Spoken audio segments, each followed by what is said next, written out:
مولاي صل وسلم دائما أبدا على حبيبك خير الخلق كلهم. مولاي صل وسلم دائما أبدا على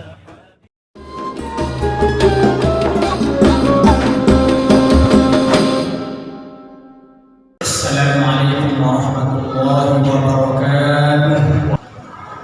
إن الحمد لله نحمده ونستعينه ونستغفره ونستهديه ونعوذ بالله من شرور أنفسنا ومن سيئات أعمالنا. من يهده الله فلا مضل له ومن يضلل فلا هادي له.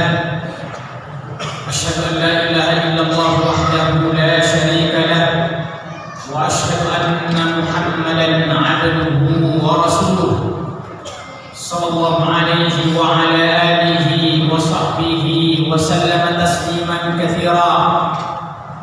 يا أيها الذين آمنوا اتقوا الله حق تقاته ولا تموتن إلا وأنتم مسلمون.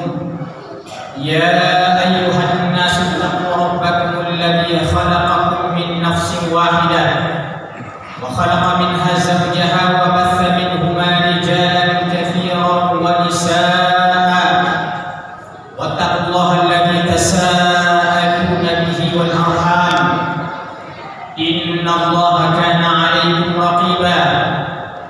يا أيها الذين آمنوا اتقوا الله وقولوا قولا سديدا يصلح لكم أعمالكم ويغفر لكم ذنوبكم ومن يطع الله ورسوله فقد فاز فوزا عظيما. أما بعد فإن أصدق الحديث كتاب الله وخير الهدي هدي محمد صلى الله عليه وسلم وشر الأمور محدثاتها وكل محدثة بدعة وكل بدعة ضلالة وكل ضلالة في النار. معاشر المسلمين sidang jamaah Jumat rahimanillahu wa iyyakum. Allah Subhanahu wa taala yang menciptakan segala sesuatunya, kemudian setelah itu dipilihnya dan diseleksinya mana di antara ciptaannya itu yang diberikan keutamaan dan kemuliaan yang mungkin tidak diberikan kepada yang lain. Ini berdasarkan firman Allah Subhanahu wa taala dalam surah Al-Qasas ayat 68. A'udzu billahi minasy syaithanir rajim. Wa rabbuka yakhluqu ma yasha'u wa yakhtar. Ma kana lahumul khiyarah. Subhanallahi wa ta'ala amma yusyrikun. Wa rabbuka yakhluqu ma yasha'u wa yakhtar. Dan Tuhanmu lah yang menciptakan apa saja yang diinginkannya, apa saja yang dikehendaki oleh Allah Subhanahu wa taala. Wa yakhtaru, kemudian ia memilihnya, ia menyeleksinya. Maka di antara yang diciptakan oleh Allah Subhanahu wa taala, diciptakannya umat manusia. Kemudian ada yang dipilih di antaranya menjadi orang-orang yang beriman.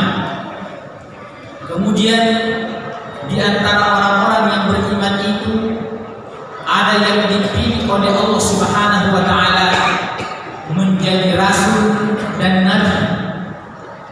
Dan di antara nabi dan rasul pun memiliki tingkatan-tingkatan kemuliaan dan keutamaan di sisi Allah Subhanahu wa taala. Tilka rusul faddalna ba'dahum ala ba'din. Itulah rasul-rasul yang telah kami utus bonus yang kami berikan keutamaan kepada sebahagian yang lain. Termasuk diantaranya Allah Subhanahu wa Ta'ala yang menciptakan waktu, Allah Subhanahu wa Ta'ala yang menciptakan zaman. Maka dalam sehari semalam Allah pilih potongan-potongan waktu dalam sehari semalam itu yang keutamaannya tidak terdapat pada waktu-waktu yang lain. Dialah sepertiga akhir malam, ketika Allah Subhanahu wa Ta'ala menegaskan wal mustaghfirina bil ashar, dan ada orang-orang yang suka memohon ampun di waktu sahur. Dikaitkannya memohon ampun di waktu tersebut isyarat bahwa waktu tersebut adalah waktu yang dimuliakan oleh Allah Subhanahu wa Ta'ala. Kemudian Allah Subhanahu wa Ta'ala menciptakan dalam satu pekan ada 7 hari. Kemudian Allah memilih hari Jumat sebagai Sayyidul Ayyam, sebagai penghulu daripada seluruh hari-hari yang ada. Nabi sallallahu alaihi wasallam bersabda, khairu yaumin tala'at fihi syamsu yaumul jum'ah, sebaik-baik hari yang terbit padanya matahari adalah hari Jumat, di mana Allah Subhanahu wa Ta'ala menciptakan Nabi Adam dan pada hari Jumat. Kemudian hari kiamat juga insya Allah akan datang pada hari Jumat. Kemudian Allah Subhanahu wa Ta'ala menciptakan dalam setahun ada 12 bulan, dan dipilihnya bulan Ramadan sebagai bulan yang teristimewa sepanjang tahun itu. Kemudian setelah itu Allah Subhanahu wa Ta'ala memilih 10 terakhir daripada bulan Ramadan sebagai bulan dan hari-hari yang termulia dibandingkan dengan hari-hari sebelumnya. Jamaah Jumat rahimanillah wa iyyakum, kita sekarang ini berada di 10 pertama bulan Dzulhijjah. Tentang 10 pertama bulan Dzulhijjah ini juga ditegaskan oleh Nabi sallallahu alaihi wasallam bahwa dia juga merupakan hari-hari yang istimewa sepanjang tahun. Itu karena Nabi sallallahu alaihi wasallam bersabda, "Ma min ayyamin al-'amalu shalihu fihi ahabbu ila Allah min hadhihi al-ayyam." Tidak ada amalan yang paling afdal, yang paling mulia seseorang melaksanakan ibadah itu daripada hari-hari ini. Para sahabat bertanya, "Walal jihad fi sabilillah?" Apakah berjihad di jalan Allah juga masih terkalahkan keutamaannya dibandingkan beramal pada hari-hari ini? Nabi mengatakan, "Walal jihad fi sabilillah." Termasuk berjihad di jalan Allah masih terkalahkan kemuliaan dan keutamaannya dibandingkan 10 hari pertama ini bulan Dzulhijjah. Illa rajulun kharaja bi nafsihi wa malihi falam yarji' bi dzalika min syai'.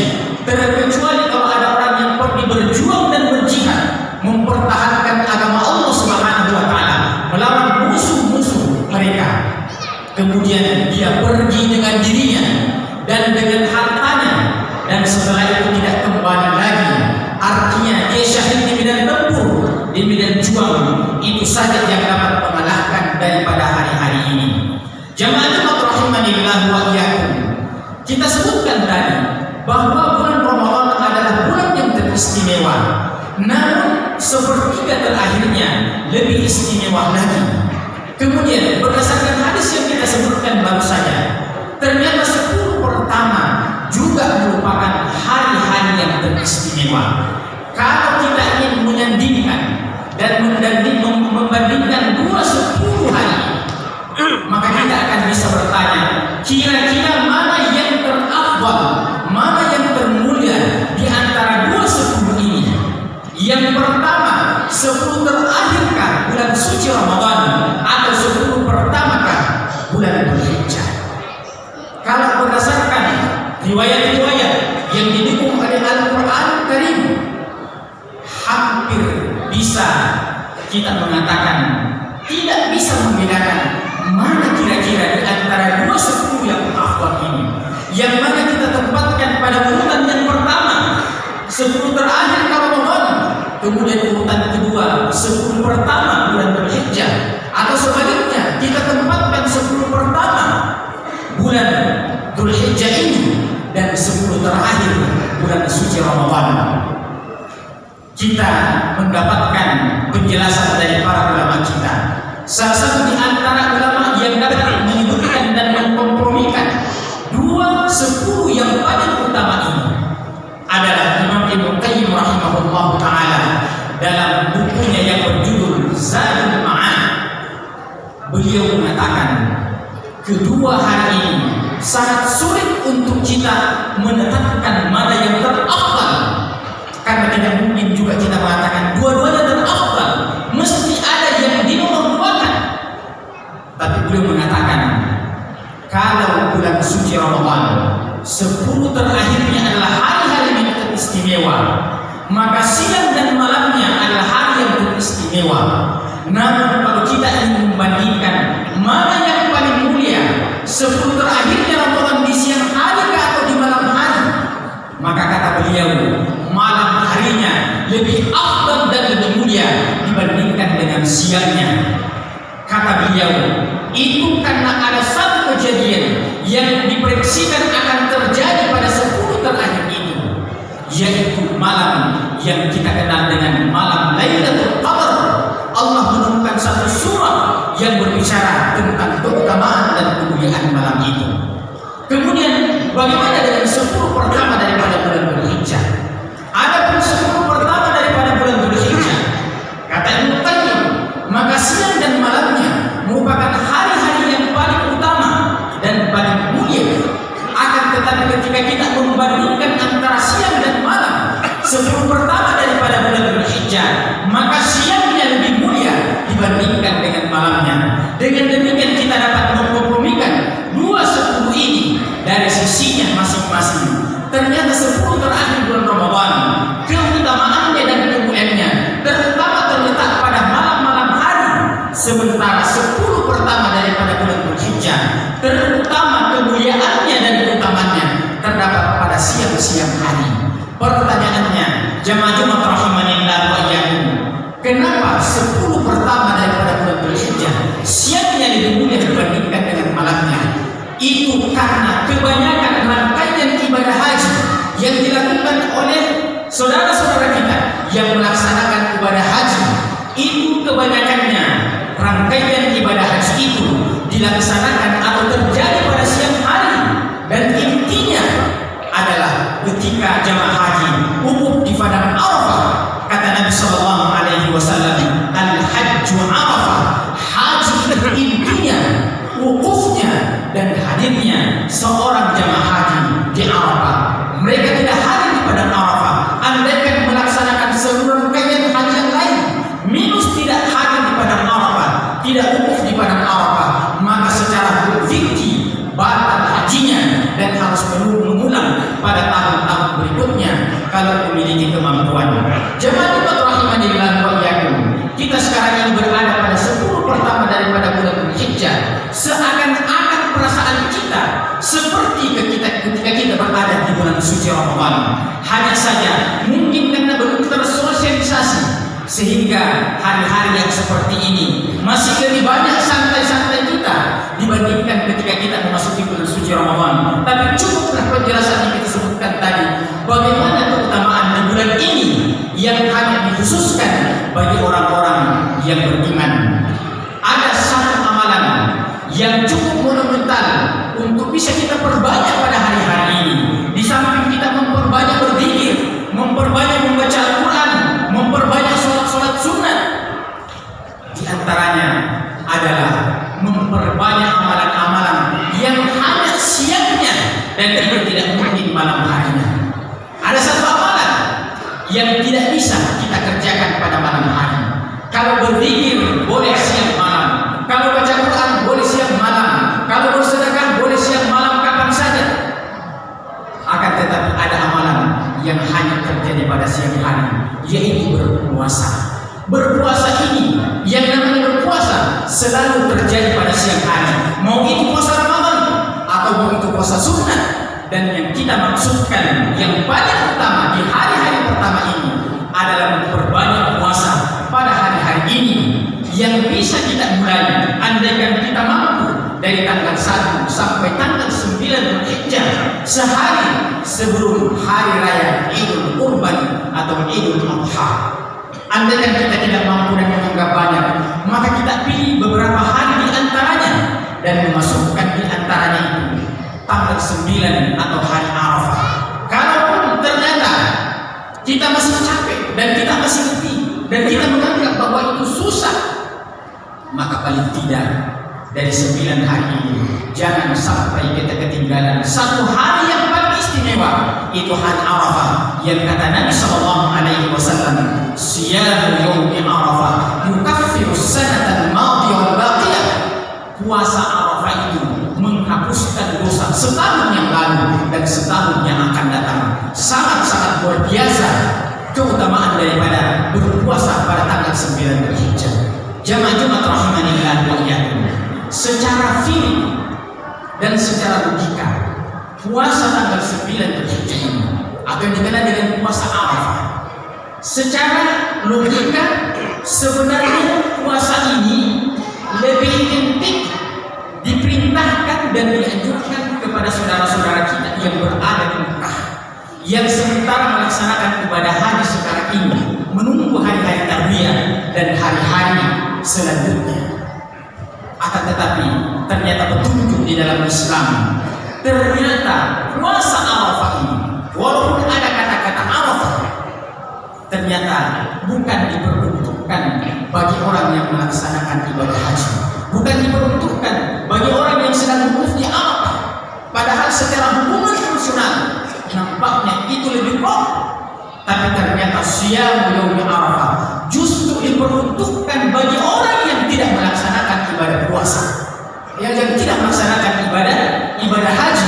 Kita semua yang tidak sempat melaksanakan ibadah haji ini di seluruh dunia, berapa jumlah umat Islam, ternyata itulah yang Nabi katakan, siyamu yaumi Arafah yukaffiru sanata al-madiyah. Puasa hari Arafah itu menghapuskan dosa setahun yang lalu dan setahun yang akan datang. Semoga kita bisa memanfaatkan keutamaan dan kemuliaan hari-hari ini. Aku qouli hadza wa astaghfirullah li wa lakum wa li sa'iril muslimina min kulli dhanbin fastaghfiruhu innahu huwal ghafurur rahim.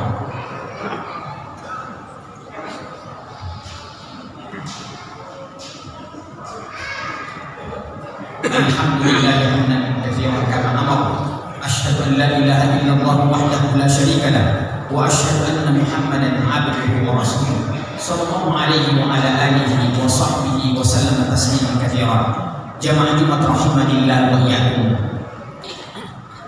Untuk sekedar kita saling mengingatkan bahwa di 10 atau di bulan Dzulhijjah ini masih ada lagi amalan yang paling afdal, yang melewati daripada tanggal 9, yaitu setelah kita beridul adha dan 3 hari setelahnya yang kita kenal dengan hari-hari tasyrik, adalah sedapat mungkin kita mengikuti sunnah yang telah dicontohkan oleh Nabiullah Ibrahim alaihi salatu wassalam sekeluarga.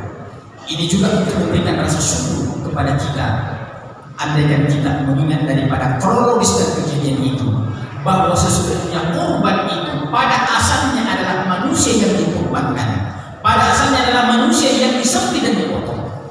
Tapi dengan rahmat dan inayah Allah Subhanahu wa taala, Allah memuji Nabi Ibrahim dengan kronologis yang seperti itu.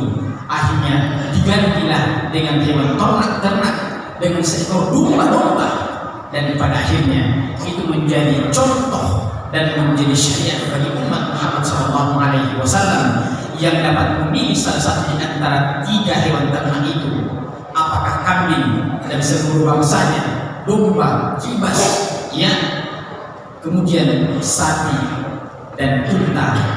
Dari 3 hewan ternak ini tergantung mana kemampuan kita, sedapat mungkin ibadah ini kita bisa melaksanakannya, karena ada hadis Nabi SAW yang mengatakan, man kana lahu sa'atun falam yudhi fala yaqrabanna musallana hada. Barang siapa yang diberikan kelapangan rezeki pada hari-hari tasyrik itu, kemudian ternyata dia tidak berkorban, kata Nabi SAW, fala yaqrabanna musallana hada, tidak usah dia ikut sholat Idul Adha bersama dengan saya. Ini kalau menurut rasa bahasa kita, itu pastilah orang marah, pastilah orang yang tidak ridho ketika umatnya memiliki kelapangan rezeki, tapi dia tidak melakukan itu.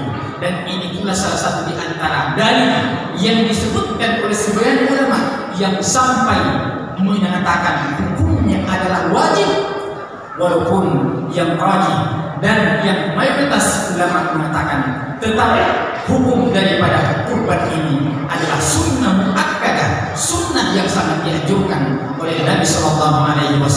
Semoga Allah Subhanahu Wa Taala memberikan kesempatan kepada kita semuanya dan dimudahkan oleh Allah Subhanahu Wa Taala untuk bisa didapatkan pahala di hari-hari yang termulia ini yang dipilih oleh Allah Subhanahu Wa Taala.